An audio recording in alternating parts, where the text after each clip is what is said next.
Joining us now is Monica Lupo, and we're going to be talking about her company, Speak Your Legacy. Monica, welcome to the show. You started out not owning your own business, right? You worked somewhere prior. Yes. What made you decide to start your own company?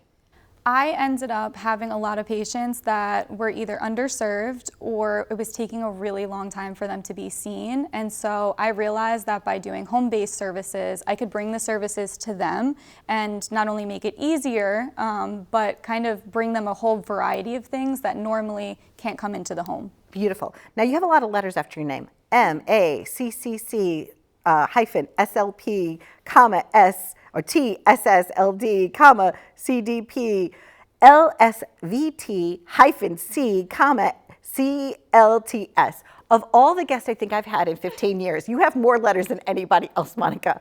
And I know they stand for really important things, right? Can you tell us a little bit about what you have that you're able to bring to patients that other people maybe don't? Yeah, absolutely. Okay. I work with both pediatrics through geriatrics, early intervention, really through the lifespan. So I try and be very well-rounded so that I can offer everything and serve my patients as best as possible. So teacher of students with speech and language disabilities, certified dementia practitioner, Lee Silverman voice therapy certified, and I'm a certified Lingraphica technology specialist. My goodness, quite a lot of education that you had to do in order to achieve that.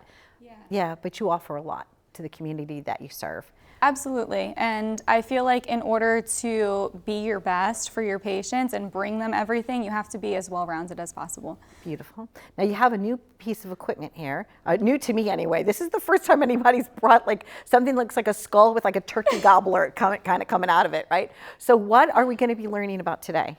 So this is FEES. It's a fiber optic endoscopic evaluation of swallowing. This is actually a brand new head model. It's from a company, Patcom, and I'm really excited to show it to you guys today. This test I do with patients not only to assess their swallowing, but to also assess their voice. So it gives us the ability to take a look inside and make sure the tissue is healthy, the patient is healthy. Is that why our voice changes over the years, like when you're going through adolescence and things like that, and as you age?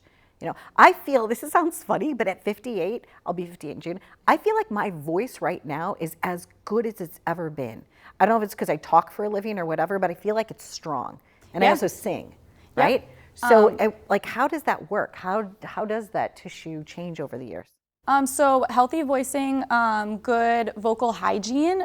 We usually really say any voicing exercises, hydrating your voice, and just making sure to not do any of those other risk factors like smoking. Healthy diet helps, low acid sometimes if you have reflux. But we get to look in and make sure that all of that is healthy when we do things like this. Now, what is your voice box? Your larynx. Is that, okay, so is that in this model? Yeah, that's both in this model and this little pin on my lab coat. I carry a larynx around with me. You have an extra larynx just in case somebody needs one, just right? in case I need to do a demonstration, I have it here. Nice. Okay, Monica, let's walk us through this. Yeah, so this is my endoscope. What's really nice about this is I can take it with me to the patient. So when I was in the field working, which I still am, but when I was in the subacute facilities, the patients were taking like 6 weeks sometimes to get an appointment at the hospital to do a different type of swallow study. Okay. And that was a lot of why I started my practice. I could actually bring the test to them and do it at their house or at bedside, and they didn't need to leave. Yeah, so normally we would take the endoscope and it goes through the nose. So we would pass it on through. Now, why the nose and not the throat? What happens in your nasal passage that's important to look at too? We have what's called our velopharyngeal port, and it sits right above, and we want to make sure that the function there to close off from the oral cavity to the nasal cavity is also intact. Okay. So it gives us a little bit more information. So as we're passing it through. How does this model look? Healthy so far? Yeah. Okay, good. Everything in here looks good. Once I'm fully in, we can get a full view of the vocal cords, the epiglottis, the arytenoids, all the tissue inside. So we would see if the patient had anything abnormal. I would refer to an ENT if I saw anything for head and neck cancer, any signs of reflux, any structural abnormalities. I could test their voicing. I could see if they're swallowing well. I could see if any food's going into the airway. So we get a ton of information from this test, and I'm all the way in. Got it. Now, I have acid reflux. Bad. Yeah, I do Really too. bad. I should take better care of it considering the field that I'm in. Okay, so like the shoemaker with no shoes. Yeah. Okay, so after today, please go take care of that. So, okay, so this is what you do, and you're able to diagnose many Yeah. different things. Absolutely. And that helps you then, I guess, recommend different things. Yeah, absolutely. I can make sure that the treatment that I'm going to give the patient is actually a healthy treatment for them, and it's not going to interfere with anything structurally inside. Beautiful. So it helps me to know that it's safe. So have an endoscope will travel.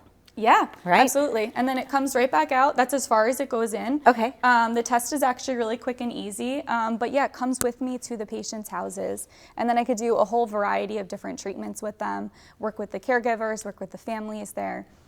Well, I thank you for joining us. This is fascinating. Like I said, it's something I've never seen done before.